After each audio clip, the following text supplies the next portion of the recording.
Sebelum mendengarkan Tira Audio Series, yuk pakai headphone atau headset kamu untuk pengalaman mendengarkan yang lebih maksimal. Cerita ini merupakan original konten dari Bumi Langit. Semua nama, tempat, dan kejadian di cerita ini adalah fiktif.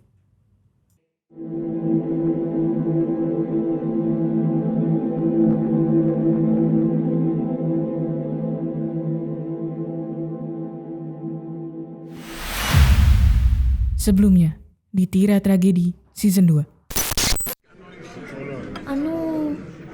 Dara lulus beasiswa ke US. Lah, kamu ikut beasiswa? Kok gak ngajak-ngajak, Dar? Teman macam apa kayak gitu? Wow, great! Kapan berangkatnya, Dar? Hari ini harus di bandara jam 5 pagi. Hah? Teman-teman, perusahaan ini memfitnah ayah saya sebagai penyebab air tanah beracun. Ayah saya tewas di PLTU ini. Perusahaan tidak memperhatikan keselamatan manusia dan lingkungan hidup. Saya yakin ada kelalaian perusahaan pada kasus tewasnya pekerja dan air tanah beracun yang menewaskan para penduduk kampung Nagawesi. Siluet raksasa terlihat di balik asap. Seolah sebuah gunung tiba-tiba lahir dari perut bumi. Suara memekakan menggelegar yang diiringi sahutan suara lainnya. Naganya banyak. Naganya satu, tapi kepalanya lebih dari satu. Dia adalah Visadara.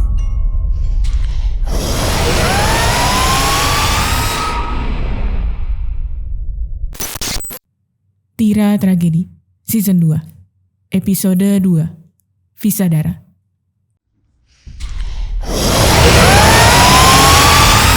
Kepalanya 5. Awas Tira, dia menyebabkan racun. Tira, terdeteksi gas beracun hidrogen sulfida menyebar di udara. Chelsea mengaktifkan helm pelindung kostumku. Aku menoleh ke Nico. Ia sedang membopong Siva yang jatuh pingsan. Mereka tidak memakai pelindung apapun. Chelsea mengaktifkan earpiece agar terhubung dengan ponsel Nico.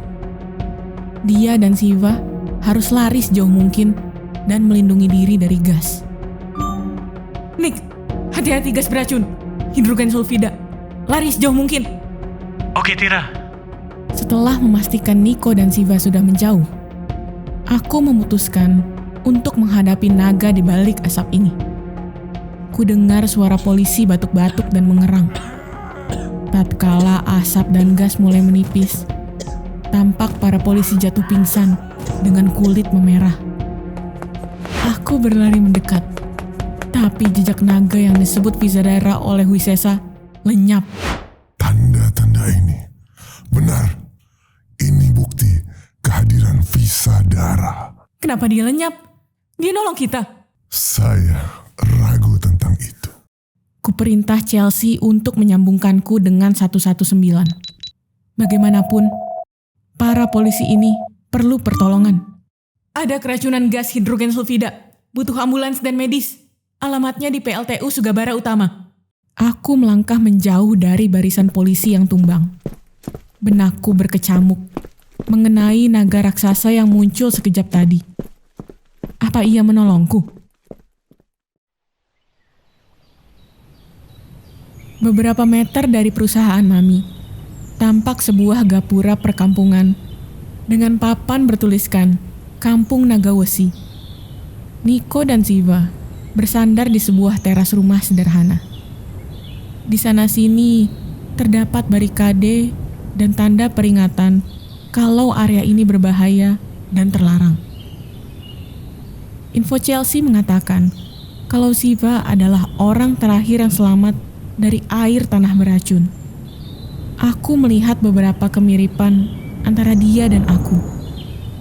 Bagaimana tragedi demi tragedi merenggut hari-hari kami. Ini Siva.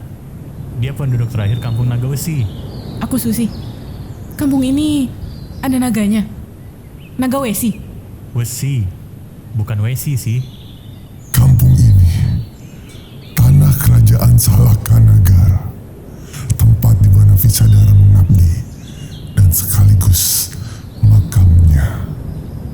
Aku dan Siva saling berjabat tangan. Ia memberiku senyum lebar. Wajahnya begitu pucat dan napasnya tersengal. Chelsea yang terhubung dengan earpiece-ku masih menganalisis tentang kampung ini. Sementara aku masih ragu-ragu berada di sini. Susi, air tanah beracun di kampung Nagawesi telah dipompa dan diolah agar aman sebelum dibuang oleh tim yang dipekerjakan Nyonya Ilana dan pemerintah kota. Tim tersebut juga melakukan pembersihan tanah untuk air yang terkontaminasi seperti menggunakan metode bioremediasi, yaitu memakai mikroorganisme untuk mengurai racun dalam tanah. Dilakukan juga pemantauan dan tes. Saat ini, situasi disimpulkan aman.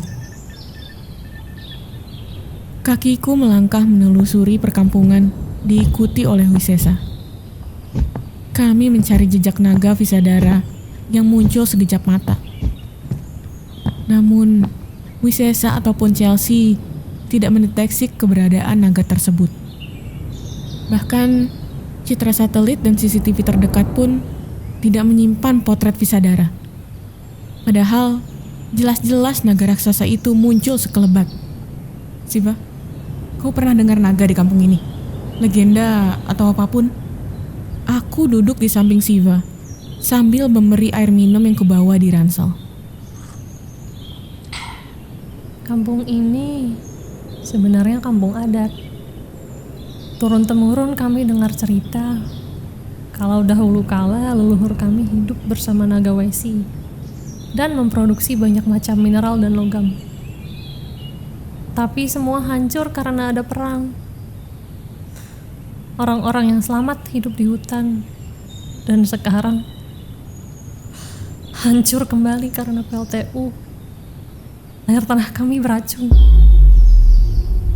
Ada rasa bersalah yang menggerogoti hatiku tiba-tiba. Aku baru menyadari kalau sedari tadi debu beterbangan di udara, terbawa angin panas yang bertiup kencang. Ditambah suara dari PLTU.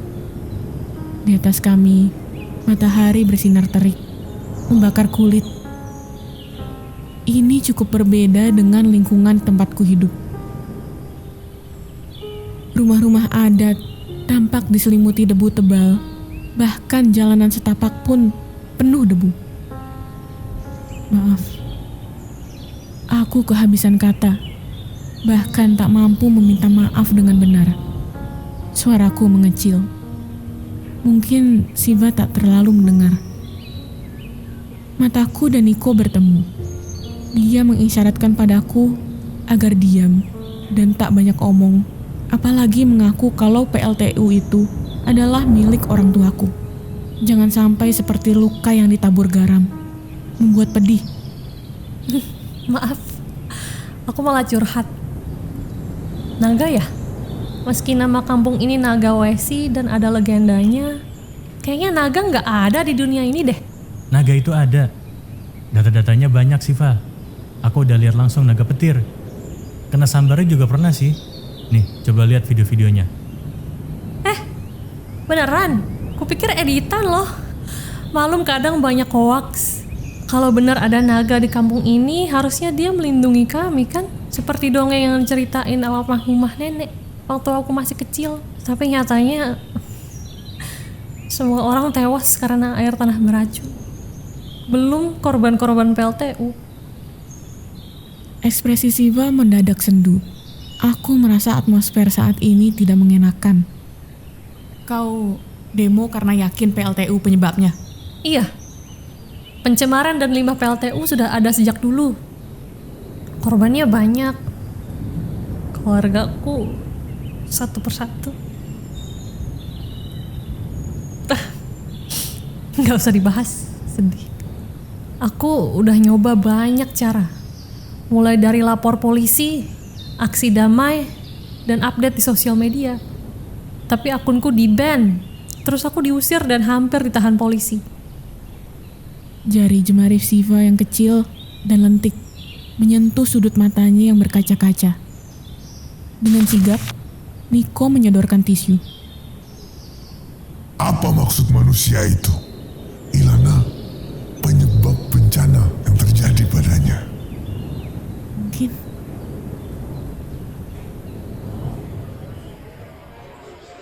Mami menggelar konferensi pers terkait insiden semalam di sebuah hotel.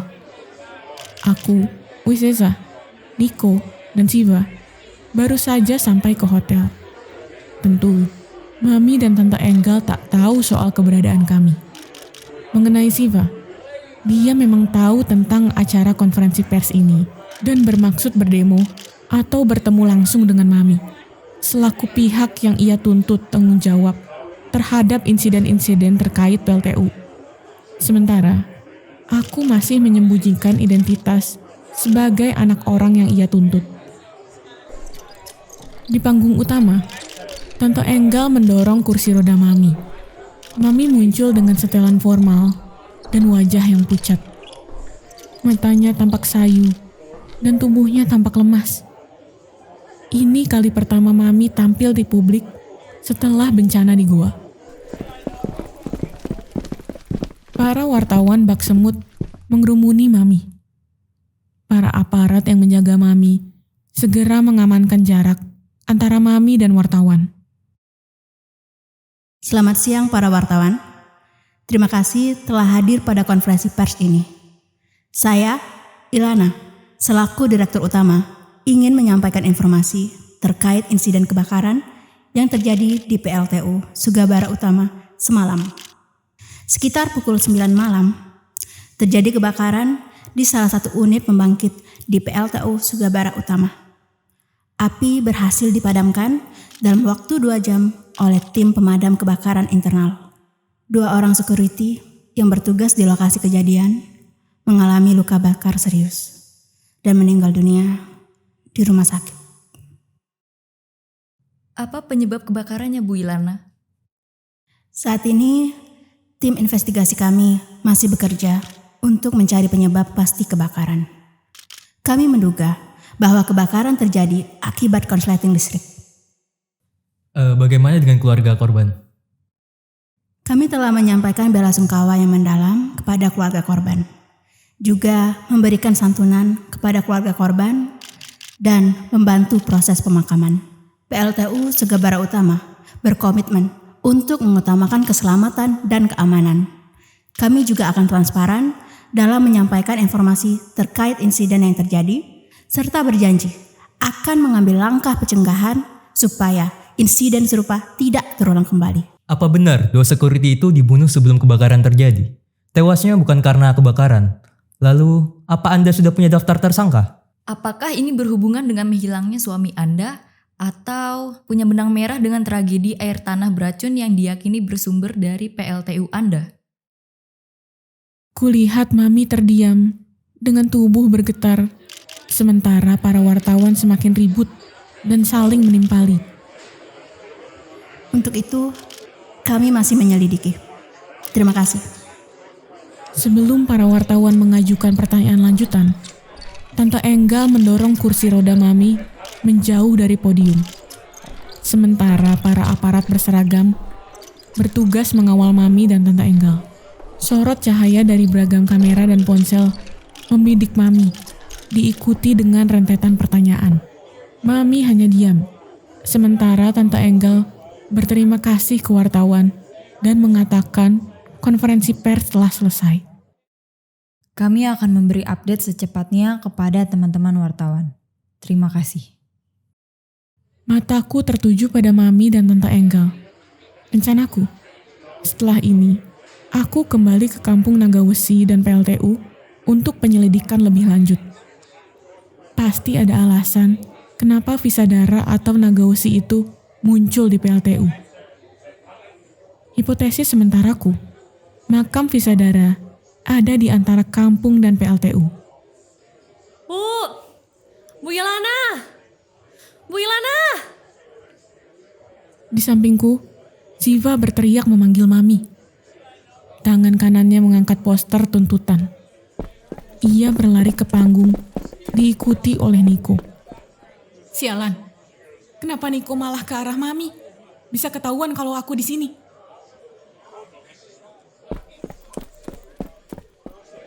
Saya Siva. Ayah saya, Surawijaya, tewas di tragedi kebocoran gas tempo hari. Semua keluarga saya yang tersisa dan seluruh penduduk kampung saya tewas karena air tanah beracun. PLTU Anda harus bertanggung jawab. Bukan hanya dimulai dari tewasnya ayah saya, tapi sejak PLTU batubara ini dibangun. Adik-adik saya, nenek, sahabat saya, ibu saya semua tewas karena PLTU.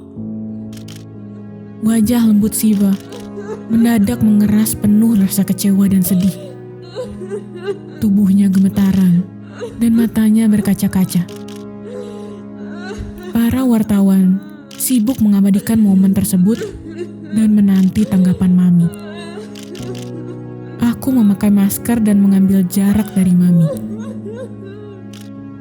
Kupikir Mami akan memperhatikan Siva sebentar dan menjawab pertanyaannya. Tapi malah Tante Enggal yang mengambil alih. Baik Siva, kami berjanji akan mengusut dan menuntaskan perihal yang kamu sampaikan. Terima kasih. Aku cukup kecewa dengan jawaban normatif Tante Enggal. Tapi juga cukup mengerti mengapa seperti itu jawabannya. Mata Mami tampak tak fokus. Sepertinya konferensi maupun pesta semalam sudah menguras habis kesehatan Mami. Seharusnya Mami hadir virtual saja karena fisiknya memang belum mumpuni. Tapi ini salah satu cara Mami untuk bertanggung jawab. Tante Enggal dan Mami berlalu dari ballroom. Siva kini menjadi sasaran wartawan dan diberondong sejumlah pertanyaan. Aku melihat ke arah Niko dan memintanya menjauh dari sorot kamera. Chelsea, tetap lacak keberadaan naga Visadara. Baik, Susi. Sembari menunggu analisis Chelsea, aku menarik tangan Niko untuk bergegas dari sini. Pertama, jangan sampai dilihat Mami atau wartawan. Kedua, kami harus fokus ke tujuan, yakni mencari info tentang PLTU, air tanah beracun, hingga naga Visadara. Bahkan, kami belum istirahat dan mandi. Susi, Mami tahu kamu di sini. Aku berlari menjauh dan mengecek apakah Mami melihatku dari jauh. Pasti, setelah ini aku bakal diomeli. Susi kan khawatir, Mi. Lantai 25, kamar 302. Kamu connecting room dengan Mami. Niko bisa di 303. Oh, oke, Mi. Kata orang, firasat dan ikatan batin seorang ibu sangat kuat terhadap anaknya. Hanya itu kemungkinan mengapa Mami tiba-tiba menghubungiku sesaat setelah aku pikir butuh istirahat dan mandi. Aku memberitahu Niko dan kami berjalan menuju lift. Sementara, kulihat Siva dikepung para wartawan. Tampak Niko menatap Siva dari jauh dengan wajah lembut. Tak biasanya. Tapi itu bukan urusanku.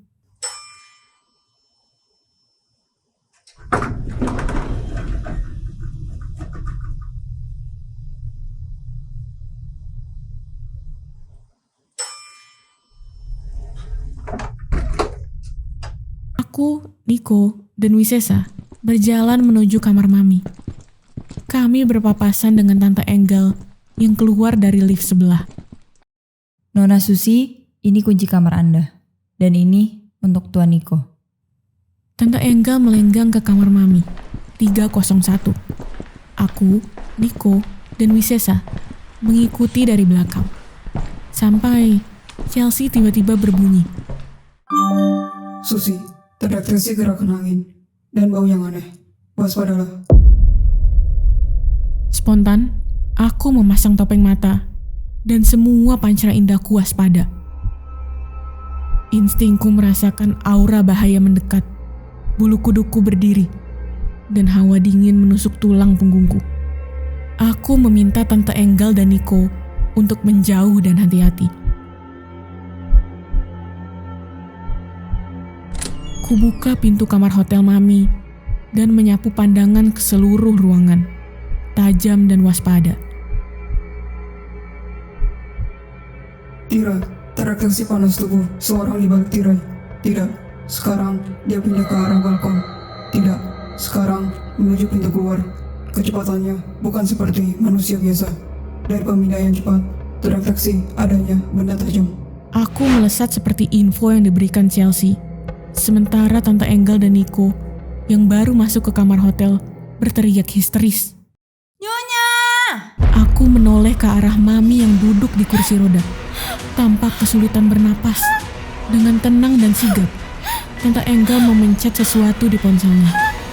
Mungkin menelpon dokter dan mencari obat-obatan Mami.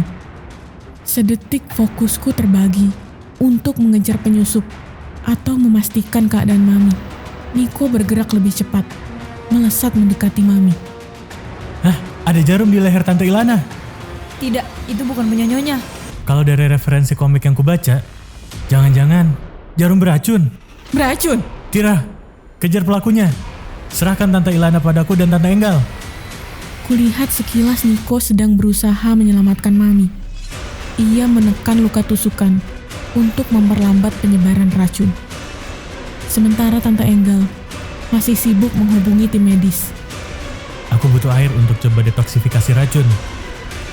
Aku melempar sebotol air mineral tepat ke Nico sebelum melesat keluar kamar hotel dan bersiap untuk menghajar siapapun yang mengincar nyawa Mami. Dengan amarah yang membakar jiwa, aku mengejar bayangan yang terdeteksi oleh Chelsea. Berhenti kau! Tanganku melempar tali kait ke arah bayangan yang melompat-lompat di koridor hotel. Layar topeng mataku memberi informasi panas tubuh, sehingga mudah untukku mengetahui posisi si bayangan. Hingga kait itu berhasil mengunci kaki si bayangan dan ia terpental. Gadis dengan congsam hijau berkilau, bermotif seperti sisik, dengan belahan tinggi di kaki kanan, dan bertopeng tanpa mata itu, menyerangku dengan senjata kuno segenggaman tangan, diambil dari belakang pinggangnya. Gerakan gadis misterius itu begitu cepat dan ganas. Senjatanya memanjang membentuk tongkat, menyesuaikan dengan gerakan silatnya. Tongkat berujung lancip itu terbuat dari perak dan permata. Aku sempat kesulitan untuk menghindar dan menyerang balik. Hati-hati, Tira. Senjata itu disebut Vajra dan Gada. Sisi yang runcing untuk menusuk, sisi yang tumpul untuk memukul. Vajra? Mirip nama si naga petir. Aku dan gadis berebut sebetis itu, saling menyerang dan bertahan, hingga lampu-lampu hotel pecah, karpet berantakan, hingga pot dan tanaman berserakan. Suara pertarungan kami menggema di seluruh koridor hotel. Tampak beberapa tamu mengunci pintu mereka, keluar dari pintu darurat, hingga bersembunyi ketakutan. Gadis semampai itu mencoba melompat keluar dari jendela hotel lantai 25. Namun, aku meluncur dengan hover, hingga berhasil menarik bagian belakang kostumnya. Ia memukulku cepat dengan tongkat tumpul dan lancip di tangannya, bergantian. Beberapa serangannya sempat mengenaiku. Tubuhnya lantas melompat dan menyerangku lagi dengan kecepatan dan kelincahan, persis seperti seorang ninja atau asasin. Aku menghindar dengan sigap, melompat gesit, menghindari sambaran serangan. Tubuhku berputar cepat, mendaratkan tendangan yang menghantam punggung gadis itu, hingga ia terhuyung ke depan. Kesempatan! Kukeluarkan pistol angin dan menembak ke arah bahu. Peluru melesat dari pistol angin. Akan tetapi, dengan gerakan cepat, gadis berambut silver dengan highlight hijau berkepang itu melempar tongkat Vajra dan Gada ke arahku, disertai tusuk konde dari sela rambutnya yang dilempar ke lampu hingga pecah dan membuatku mengalihkan fokus pandangan.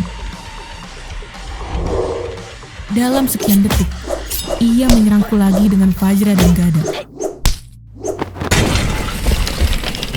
Gada itu nyaris mengenai kepalaku, kalau bukan karena tiba-tiba seseorang mendorongku hingga tersungkur ke lantai. Gada menghantam lantai, menimbulkan suara dentuman keras. Kau tak apa, Tira? Thanks, Nick. Mami. Tenang, Tante Ilana sudah dibawa tim medis. Jangan ragu lagi untuk menghajar si pengganggu. Tentu. Aku segera bangkit dan menuju ke arah gadis asasin tersebut. Seketika, ia mengeluarkan jarum-jarum dari paha kanannya yang berhasil kuhindari. Lalu, tangannya memegang 2 karambit. Diambil dari 2 lengan bawahnya dengan gerakan cepat bagai kilat. Ia menerjang ke arahku, mencoba menusukkan karambit.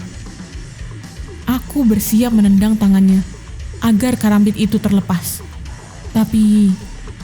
Berbahaya, berbahaya, berbahaya, berbahaya. Awas, Tira! Mendadak gadis itu terlihat lebih dari satu.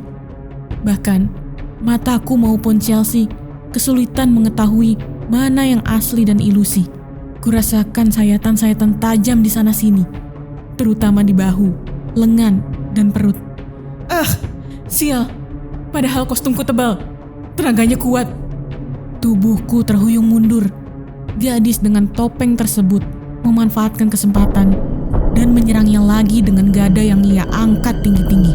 Bulu kudukku berdiri spontan, seolah menyerap energi marahnya. Tira! Berani-beraninya menyakiti Nona Tira.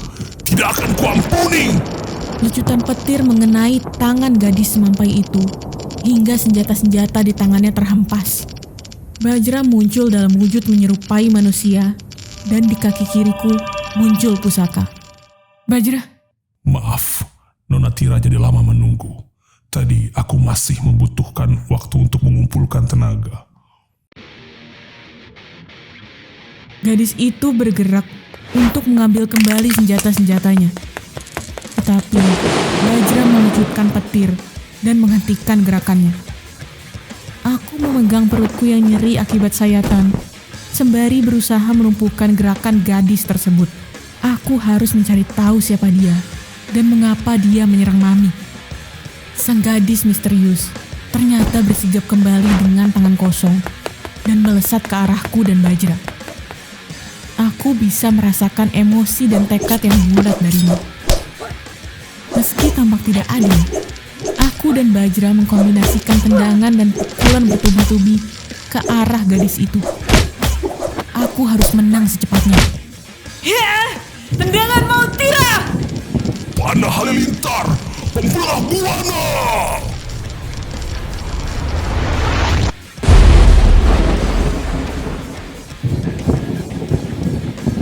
Bajra melompat dan menendang dengan kaki yang dipenuhi energi petir, berkolaborasi dengan tendanganku. Gadis itu berusaha menghindar, sembari mengimbangi kekuatan dan kecepatanku dan Bajra. Namun, kakiku dan Bajra yang dialiri tenaga petir berhasil menghantam perut gadis gesit itu. Seketika, ia ambruk terkena sengatan, tergeletak di lantai, tak bergerak. Yes, kita berhasil menaklukkan dia. Thanks Bajra. Sekarang, aku harus menangkapnya dan lihat siapa di balik topeng itu. Dengan terengah-engah, kelelahan dan terluka, aku berjalan tertatih-tatih. Tubuh gadis itu tak bergerak sama sekali. Baru saja tanganku ingin menyentuh penutup wajah gadis misterius itu, Wisesa berteriak. Menjauh, Tira. Hah? Dari mana saja kau? Datang-datang malah merintah. Bajra, kau juga merasakannya kan? Bajra dan Wisesa berdampingan, mendeteksi sesuatu. Sementara Chelsea tidak mendeteksi hal berbahaya ataupun naga. Nico yang berwajah bingung hanya bisa mematung. Hawa keberadaan Visadara.